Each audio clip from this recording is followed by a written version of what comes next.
자, 그럼 계속 가볼게요. 여러분들 궁금한 친구들도 있으니까 이거 한번 제가 회계 처리 보여드릴까요? 매출, 애누리, 환입이 뭔지. 자, 여러분들 우리 만약에 상품 10만 원 외상으로 판매했다라고 좀 얘기해 볼게요. 자, 외상으로 팔았으니까요. 자, 대변 수익 납니다. 매출 얼마? 자, 10만 원이고요. 자, 외상으로 매출했으니까요. 매출 채권 이렇게 얘기합니다. 자, 그런데 여러분 우리가요. 총 100개 팔았는데요. 100개 중에서요. 10개가 문제가 생겼대요. 하자가 있어서 반품 받거나 혹은 그냥 돈 내지 말라고 했습니다. 여러분들 100개에 10만 원입니다. 한 개예요. 1,000원이죠? 그러면 10개는요. 만 원 되시겠네요. 그럼 만 원만큼요. 이렇게 취소해 주는 겁니다. 매출 만 원 취소해 주고요. 대변의 매출 채권 이렇게 만 원 취소해 주면 된다는 겁니다. 그래서 우리가 이렇게 여기서 보시면 차감한다라고 얘기하는 표현이 바로 이렇게 분개한다는 거예요. 매출도 줄여주고 매출이라고 하는 수익도 줄여주고요. 매출 채권이라고 하는 자산도 줄여주면요. 그럼 결국 우리가 판 돈은요. 9만 원이라는 얘기고요. 받을 것도 9만 원이다라고 이렇게 표시해주는 차감하는 형태로 분개 끊는다는 겁니다. 아무도 질문하지 않았지만 그냥 아마도 우리가 만났다면 대면했다면 그렇게 질문하지 않았을까라는 생각이 듭니다. 자, 이제 가볼게요. 매출 할인이라는 방식인데요. 근데 매출 할인은 뭐라고요? 거래 조건입니다. 자, 거래 조건인데 A회사는 2000X1년 4월 1일 상품을 10% E, 30% N 조건으로 10만원에 외상 매출하였다. 자, 판매 후 4월 10일에 판매 대금의 100%가 회수되었다라고 되어 있습니다. 자, 그럼 한번 해볼게요. 오랜만에 분기 끊어볼까요? 자, 거래 날짜는 4월 1일 날짜고요. 자, 10만원에 외상으로 판매했으니까요. 앞으로 돈을 받을 권리가 있습니다. 자, 그러니까 차변은요. 매출, 물론 원래 못 쓰긴 했죠. 예.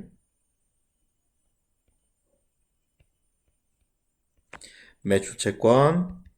자, 10만원. 자, 대변에는요. 팔았으니까 상품 매출. 자, 매출 10만원. 이제 우리가 10만원 그냥 받으면 되는 거네요. 자, 근데 조건이 있습니다. 뭐라고요? 10% E, 30% N. 10일 이내에는 10일 이내에 결제하면 뭐 2% 깎아줄 거고요. 30일 이내에는 무조건 갚아라라고 하는 겁니다. 자, 그런데요. 실제로 여러분들 우리가 뭡니까? 실제로 4월 10일에 100% 회수됐대요. 10일 이내에 갚았습니다. 자, 그럼 4월 10일에는요. 예, 돈 받는다는 거죠. 차변에 현금, 그 대변에 매출 채권 내는 건데요. 자, 일단 여러분들 우리가 외상으로 판 거 받으니까요. 더 이상 외상값 있어요? 없어요? 없습니다. 그래서 매출 채권이라고 하는 자산 감소하는 건데요. 조건이 있었어요. 10일 이내에 결제하면 몇 퍼센트 깎아준다고요? 2% 깎아준다고요. 그럼 여러분들 10만 원에 2%니까 얼마인가요? 2,000원이죠? 2,000원만큼은 깎아주겠다는 겁니다. 자, 그러니까 실제로 우리가 현금 얼마 받게 될까요? 9만 8,000원 받게 되는 겁니다. 요 2,000원을요, 뭐라고 부른다고요? 매출 할인이다라고 부른다고요. 이렇게 해놓고 보시면요, 실제 매출이 그럼 얼마처럼 보이시는 거예요? 9만 8,000원처럼 보이게 된다는 겁니다. 자, 그런데요, 4월 1일에 여러분들 우리가 이렇게 판매했는데요, 실제로 대금 회수는요, 4월 30일 했습니다. 며칠 경과했어요? 10일 경과했으니까요. 전혀 깎아주는 거 없이 그냥 전액 다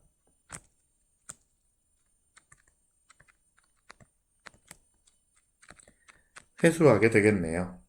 자, 이런 방식을 얘기합니다. 여러분들 지금 이렇게 분계 끄는 방식을 우리가 총액법이다라고 얘기하고요. 우리 IFRS에서는요, 이렇게 총액법을 기준으로 하고 있습니다. 근데 순액법이라는 방식도 있는데요. 순액법은요, 처음부터 인식하자는 겁니다. 뭘요? 저 친구가 왠지 10일 이내에는 갚을 수 있을지 않을까? 라고 해서요. 처음부터 2% 깎아주는 방식으로 하는 회계처리인데요. 바로 이렇게 되는 겁니다. 처음부터 얼마도요? 매출, 판매한 걸 98,000원으로 보겠다는 겁니다. 근데 여러분들 이 순회법은요, 굉장히 위험한 방식이에요. 기업의 성과들요, 되게 낮출 가능성이 있거든요. 여러분들, 본질은 얼마 판 거예요? 10만원 판 거예요. 10만원 팔았는데 2,000원만큼 나중에 뭡니까? 조건에 의해서 못 받을 수도 있다는 거지, 실제로 2,000원 못 받을 거는 가봐야 아는 거거든요. 그래서 우리가 회계 처리할 때는요, 항상 총액법으로 회계 처리하시는 겁니다. 근데 순회법도 필요한 방식인 방식인데 우리가 알아셔야 될 건 아닙니다. 자, 이제 두 번째는 조금 어려운 건데요. 이 매출 채권의 후속 측정과 이 회수 가능성에 대한 평가가 있는데요. 조금 생각을 해보셔야 됩니다. 여러분들 뭐가 있냐면 이런 거예요. 뭐가 있냐면 이런 얘기 한번 해볼게요. 이런 얘기 한번 해보겠습니다. 여러분들 친구랑 내기했어요. 친구랑 내기했는데 중간고사 누가 더 잘 볼 건가 내기했습니다. 내기에서 지면 제가 2만원짜리 파스타 쏘기로 했습니다. 근데 여러분들 지금 현재 보니까 내가 친구보다요, 출석도 더 열심히 했고요, 공부도 더 열심히 했습니다. 그래서 당연히 내가 이길 거라 생각하고 있는데요, 느낌이 쎄합니다. 어느 날 갑자기 친구가 굉장히 공부 잘하는 친구 만나가지고 과외를 받고 있어요. 그거 왠지 느낌이에요. 내가 쟤한테 질 수도 있습니다. 파스타를 사줘야 될 가능성도 있습니다. 그런데 마음속에요, 파스타를 사줄지도 모른다고 하는 아주 불안감이 자리 잡게 되죠. 근데 여러분들 이 불안감을요, 지금부터 갖고 있어야지 열심히 공부할까요? 이 불안감이 없어야지 공부 잘할까요? 그렇죠. 인간은 이상한 동물입니다. 뭐예요? 이런 불안감을 지니고 있어야 더 열심히 공부하거든요. 이런 불안감을 지니고 있는 걸 대손 회계처리다라고 얘기해서, 사실 이 매출채권의 후속 측정이다라고 하는 건 사실은 대손에 대한 건데요. 뭐냐면 미래 발생할 사건을 미리, 조기에 미리 고민해 보자는 거에 바로 대손입니다. 여러분 무슨 얘기냐면, 내가 친구한테 10,000원 빌려줬는데요. 10,000원 빌려줬는데요. 이 친구가 통상적으로 20% 정도는 떼어먹는 친구예요. 그러면 얼마 돌려받을 수 있다고 믿는 게 마음이 편할까요? 8,000원 정도 돌려받는다라고 생각하는 게 마음 좀 편할 수 있거든요. 물론 여러분들 그렇게 얘기할 수 있습니다. 에이 교수님, 그럴 거면 애초에 안 빌려주면 되잖아요. 애초에 돈 안 주면 되잖아요. 왜 괜히 빌려줘가지고 이렇게 힘들게 살아요? 여러분들, 우리 회계 정보는요, 계속 기업의 가정이라는 게 있습니다. 계속해서 거래할 거고요, 계속해서 얼굴 볼 거고요, 계속해서 관계 유지할 겁니다. 그러다 보면요, 저 친구가 좀 얄밉고요. 그런 친구도 있잖아요. 같이 밥 먹으면 똑같이 돈 내는데 나보다 겁나 빨리 먹고, 혹은 나보다 되게 많이 먹으면서 웃으면서 얘기하는 친구 있잖아요. 뭐라고요? 야, 우리 다 같이 먹었으니까 n분의 1? 엄청 꼴 보기 싫죠? 예. 하지만 뭐예요? 친구 관계가 있기 때문에 계속 이 관계가 유지가 돼야 됩니다. 자, 그래서 우리가 무슨 짓 할 거냐면, 돈 받을 게 있을 때 저렇게 앞에서 얘기했던 총액법이 원칙이지만 무언가 사건이 발생할 가능성이 있다면 그 사건을요, 미리미리 대비하자라고 하는 게 대손에 대한 회계처리입니다. 여러분 무슨 얘기냐면, 저 친구한테 내가 10,000원 받을 거 기대하고 딱 기다리고 있었는데 제가 한 달 뒤에 10,000원 써야 돼요. 근데 저 친구 한 달 뒤에요, 정말 10,000원을 갚아주면 땡큐 한 거지만요, 8,000원 갚아버리면요, 제가 돈이 부족해 버리거든요. 그러니까 처음부터 그냥 저 친구한테 돈을 빌려줄 때는요, 안정적으로 가정하기 위해서 뭐라고 생각해 보자고요. 한 20% 정도는 못 받을 가능성이 있다. 일단 내가 20% 정도는 손해보고 시작한다라고 해보는 게 바로 이 대손과 관련된 이야기입니다. 자, 구체적인 얘기 해볼게요. 그래서 여러분들 여기 회계처를 보시면 뭐 대손 삼각비한다, 뭐 매출 채권 얘기한다, 뭐 되게 어려운 얘기 있는데요. 되게 어려운 얘기 있는데 그냥 문제 가지고 이야기를 좀 해드릴게요. 여러분들 대손 충당금 관련된 얘기는 매칭과 관련된 이야기라서요. 사실 이해하는데 조금 어려움이 있을 수 있습니다. 사실은 그런 개념이 있다라고 하는 것만 짚고 넘어가시고 뒤에서 다시 와서 얘기해 보는 게 더 도움이 될 수는 있는데요. 일단 있으니까 얘기해 볼게요. 자, 별건 아니고 여러분들 우리가 외상으로 거래했을 때요. 그 리스크에 대비해서 조기에 손실을 인식하자라고 하는 건데 여러분들 우리 기업에서는요. 무언가 손해났다, 손실이다라고 하는 건요. 마이너스예요. 우리 기업이 뭔가 마이너스다라고 하는 건데 여러분들 플러스와 마이너스 관점에서 보시면요. 비용이다. 우리 기업에서 돈 썼다라고 하는 비용도요. 마이너스의 효과가 있거든요. 그래서 우리가 어차피 손실도 마이너스고 비용도 마이너스니까 그냥 우리 기업에서는 비용이라는 표현으로 마이너스를 써보자라고 하는 게 이 대손과 관련된 이야기입니다. 자, 가볼게요. 자, 무슨 얘기냐면 2000X1년도에요. 외상 매출 10만 원이 발생했습니다. 그럼 여러분 그냥 해볼게요. 자, 외상으로 팔았습니다. 외상으로 팔았어요. 자, 외상으로 팔았으니까요. 차변에는요.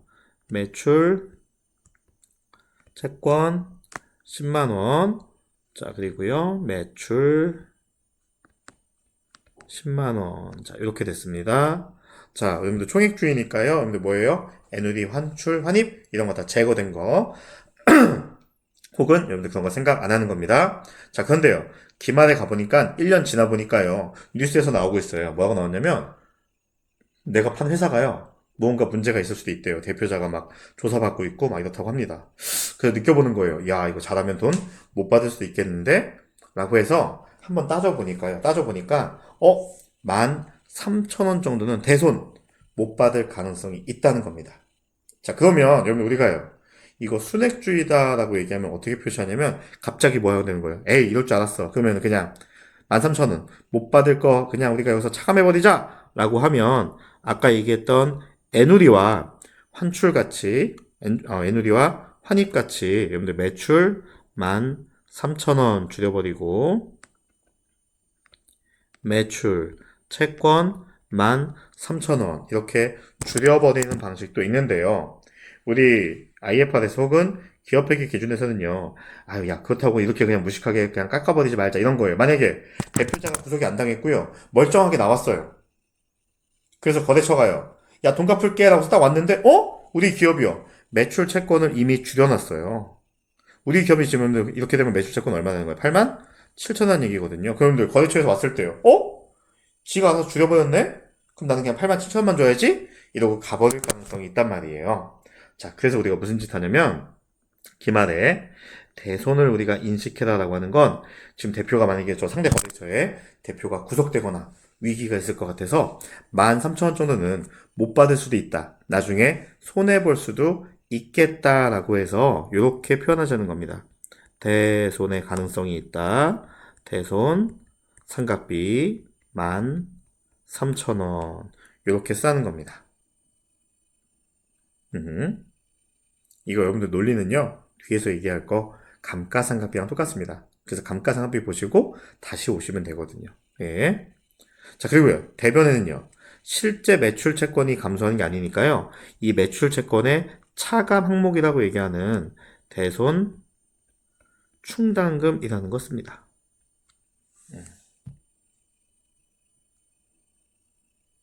자, 이 상태로 있었는데요. 실제로 2002년도에 가보니까요, 여러분들, 대손이 확정됐다는 건요, 사장이 구속이 됐다는 겁니다. 내 거래처 사장이 구속돼서 진짜 못 받을 돈이 생겼다는 겁니다. 그 돈이 얼마래요? 15,000원만큼 진짜 외상값 못 받게 됐다고 하는 겁니다. 자, 그럴 때요. 실제로 외상값 못 받게 됐으니까요. 내 외상값, 여러분들 뭐라고 분기 끊었어요? 매출, 채권 끊었거든요. 그만큼 진짜 못 받게 된 겁니다. 매출, 채권 15,000원. 자, 그때요. 아이고, 손실! 이렇게 하자는 게 아니고요. 뭐가 있었어요? 이럴 줄 알고 제가 미리 대비해놨던 게 있습니다. 그래서 실제로 대손 발생했을 때, 실제로 못 받게 됐을 때, 그때 손실이다 라고 쓰지 말고 이렇게 모아놨던 대손 충당금을 먼저 사용하자는 겁니다. 자, 그래도 2,000원 부족하죠? 요 2,000원의 부족만큼만요. 손실봤다 혹은 비용이다 라고 얘기해서 이때 우리가 대손과 관련된 비용이다 라고 쓰자는 겁니다. 결론은 여러분들 무슨 얘기하는 거예요? 결론은요. 내가 무언가 외상으로 팔았을 때 무언가 사건이 발생해서요. 못 받을 가능성이 있을 때 다음 연도 가서 한 번에 손실이나 비용 잡으면 부담스러우니까요. 지금 인식하자는 겁니다. 정확하게는요. 매칭이라고 얘기하는 건데 여러분들 사실 여러분들 요 대손 충당금이라고 하는 요 작업을 안 해놓으면요. 무슨 일이 발생하냐면 여러분들 만약 이런 거예요. 애플인데 X1년도에는 스티븐 잡스가 사장이었고요. X2년도에는요. 지금 쿡 사장이거든요. 여러분들 쿡 사장이 X2년도에 딱 부임을 왔는데 갑자기 회계 담당자가 들고 왔어요. 뭐라고요? 사장님 우리 15,000원 못 받아요. 손실 15,000원이에요. 라고 하면요. 기분 되게 나쁜 거예요. 왜요? 오자마자 손해봤대요. 왜? 나는 아무것도 한 게 없는데 나는 그냥 딱 취임했는데 취임하자마자 갑자기 날라온 게 뭐예요? 15,000원? 손실이에요. 라고 얘기하면 기분 나쁘단 말이에요. 사실은 이 15,000원 누가 책임져야 돼요? 잡스가 책임져야 되거든요. 그래서 잡스가 있던 이 사건이 발생했던 X1년도에 일단 못 받을 가능성이 있다라는 거 체크해 두라는 거예요. 얼마들요? 13,000원을요. 그러면 팀쿡이 와서요. 본인이 얼마만 손해 부담하면 돼요. 2,000원만 부담하면 되거든요. 조금 어려운 내용이니까요. 지금은 꼭 이해할 필요가 없습니다. 그냥 이렇게 하는 방식을 우리가 보충법이다라고 얘기합니다. 일단 우리가 예상했던 금액은 얼마에 못 받을 거 예상할 금액이 13,000원이었는데 요 11,300원 먼저 우리가 뭡니까? 퉁치고요. 상계 처리하고 그래도 손실 인식해야 될 게 있으면 그때 가서 인식하자라고 하는 게 보충법입니다. 조금 어려운 개념이고요. 이거는 사실 여러분들 같이 감가상각비를 하고 와서 보면 훨씬 더 좋습니다. 훨씬 더 좋은 거라서 지금은 고민을 그렇게 많이 안 해도 괜찮을 것 같습니다. 그래서 지금은 아주 많은 고민하지 마시고요. 지금은 이 정도만 알고 계셔도 충분할 것 같습니다.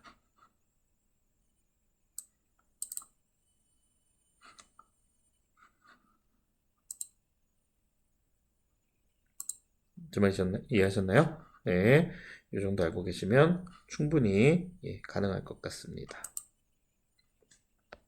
자, 그래서 다음 가볼게요. 그래서 너무 여러분들 이거 많이 보지 마세요. 지금은 많이 보지 마시고요. 지금 많이 보지 마시고 저희가 조금 지나서 이야기할 때 보시면 좋을 것 같습니다. 예. 저희가 좀 대면하지 않다 보니까 화면으로 저희가 보여드릴 때 조금 설명의 한계는 있어요. 네. 자, 가보겠습니다. 별거 아니에요, 여러분들. 자, 다음은요. 기타의 채권과 채무가 있습니다. 여러분들 이제부터 기타니까요. 그렇죠. 재고자산 거래 이외에 돈 받을 권리와 돈을 줘야 되는 의무에 대한 겁니다. 자, 첫 번째가요. 미수금입니다. 뭐라고요? 재고자산 이외에 매매거래에서 발생한 채권을 미수금. 여러분들, 재고자산 이외에 외상으로 팔아서 돈을 받아야 되는 권리가 있는 것들을 우리가 미수금이다라고 얘기하고요. 미지급금은요. 재고자산 이외의 거래에서 돈을 줘야 되는 의무가 있는 것들을 미지급금이다라고 표현을 합니다. 뭐 별건 없어요. 별건 없습니다. 자, 다음으로요. 대여금과 차입금이 있는데요. 대여금은요. 그렇죠. 빌려주는 거예요. 돈 빌려준 쪽에서는요. 대여금이다라고 해서 나중에 돈을 받아야 된다라고 하는 자산이 될 거고요. 차입금, 차입 빌려왔다는 겁니다. 차입 빌려왔다. 그러니까 빌려왔으니까 돈을 앞으로 갚아야 되는 의무가 있다라고 하는 게 차입금이다라고 할 거고요. 자, 여기가 조금 어렵습니다. 미수 수익이 있고요. 미지급 비용이 있는데요. 여러분들 미수 수익은요. 수익은 발생했지만 아직 돈을 못 받은 걸 우리가 미수 수익이다라고 얘기하고요. 미지급 비용은요. 돈을 내야 되지만 아직 돈을 안 준 것들을 우리가 미지급 비용이다라고 얘기하는 건데 사실은 얘네하고요. 아까 봤던 건 결국 미수금과 미지급금이 있죠? 그런데 미수금도 뭐예요? 돈 못 받은 거고요. 미지급 비용은요? 미지급금하고 거의 똑같은 것들이에요. 근데 미수수익과 미지급 비용은요. 이 미수금과 미지급금하고 미수수익, 미지급 비용하고 다른 차이점은요. 미수금과 미지급금은요. 거래가 종결된 거예요. 거래 끝. 그래서 뭔가 금액이 확정 난 게 미수금과 미지급금이고요. 여기 나와 있는 미수수익과 미지급 비용은요, 아직 거래 중이에요. 거래가 종결된 게 아닙니다. 거래가 종결된 게 아닌데, 우리가 인식해 보자는 게 바로 이 미수수익과 미지급 금이다라고 하는 형태로 봐주시면 될 것 같습니다. 그래서 요거는 여러분들 우리가 나중에 좀 볼 건데요. 미수수익과 미지급 비용은요, 사실은 별거 아니고요. 그냥 우리 기업에서 혼자 생각하고 있는 것들이에요. 금액이 확정되지 않은 거래 중인 것들을 이야기를 하는 겁니다. 더 중요한 건 여기에요. 선급금과 선수금인데요. 여러분들 선급금과 선수금은요, 쉽게 얘기하면 계약금입니다. 여러분들 계약하면요, 파는 입장이 있고요, 구매하는, 사는 쪽 입장이 있거든요. 여러분들, 사는 사람도 계약금에 관련이 있고요, 파는 사람도 계약금에 관련이 있습니다.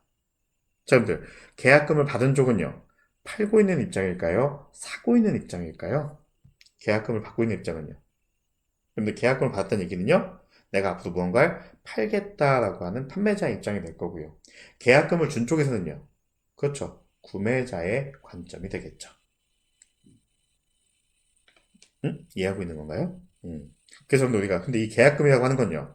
여러분들 만약에 제가 당근마켓에서 뭘 구입하게 되고요. 계약금 5만 원 먼저 줬습니다. 20만 원짜리 프로젝트 하려고 하는데 제가 계약금 5만 원 먼저 보냈습니다. 만나서 프로젝트 보고 프로젝트 마음에 들어요. 그 얼마만 더 주시면 돼요? 15만 원만 더 주면 되거든요. 원래 그 프로젝트 얼마짜리인데요? 20만 원짜리인데 제가 만났을 때 15만 원만 더 주면 되거든요. 왜요? 계약금 줬으니까요. 그럼 파는 사람 입장에서는요. 계약금 5만 원 먼저 받았습니다. 만나서 얼마만 받아요? 15만 원만 받아요. 계약금 안 받아서 얼마 받을 수 있는데? 20만 원 받을 수 있는데. 자, 반대로 얘기할게요.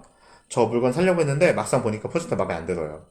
다시 뭐라고 얘기해요? 계약금 돌려주세요. 5만 원 돌려주세요. 라고 하면요. 판매하는 사람은요. 다시 돌려줘야 되는 의무가 있거든요. 그래서 우리가요. 이 계약금과 관련해서도 한쪽에 자산, 다른 한쪽에 부채가 발생합니다. 즉, 선급금, 재고자산 등을 구입하기 위해서요. 금액의 일부를 미리 지급한 경우에 사용하는 겁니다. 여러분들 얘는요. 구매자일까요? 판매자일까요? 그렇죠. 구매자의 입장이겠죠. 왜요? 여러분들. 구매자 입장에서는요, 이 계약금을 자산으로 인식합니다. 왜요? 그 계약금만큼 나중에 돈을 덜 줄 수 있거든요. 자, 그런데 선수금이 있습니다. 이 재고산 등을 판매하기 위해서 그 대금의 일부를 미리 수령한 경우 돈을 받은 사람입니다. 이건요, 판매자거든요. 그래서 여러분들 밑에 보시면 100만 원의 재고 자산을 매매하기 위해서 10%의 계약금을 수수했다라고 되어 있습니다. 자, 조금 내용이 좀 그런데요. 제가 한번 볼게요. 자, 그럼 여러분들 우리 판매자가 있고요. 구매자가 있으니까 제가 판매자 입장과 구매자 입장에서 회계 처리할게요. 자, 일단 구매자는요. 계약금 보냈습니다. 계약금 보냈어요. 계약금 보냈으니까요. 현금이라고 하는 자산 감소하겠네요. 자, 10%니까 10만 원. 자, 계약금 보낸 쪽에서는요. 미리 돈 줬다라고 해서 선급금이다라고 표현한다고 합니다. 판매자는요. 일단 이 계약금을 받았으니까요. 자, 현금이라고 하는 자산이 증가하겠네요. 그리고요. 계약이 깨질 수도 있으니까요. 선수금이라고 하는 부채로 인식한다고 합니다. 자, 그리고요. 실제로 이제 100만원 팔았습니다. 100만원큼 팔았습니다. 자, 판매했어요. 자, 매출 100만원입니다. 자, 얼마 받으셔야 돼요? 원래 100만원 받으셔야 되는데, 100만원 받으셔야 되는데, 90만원 밖에 못 받습니다. 뭐 때문에요? 그렇죠. 미리 돈 받아놓은 거 있었거든요. 수금 있었거든요. 선수금.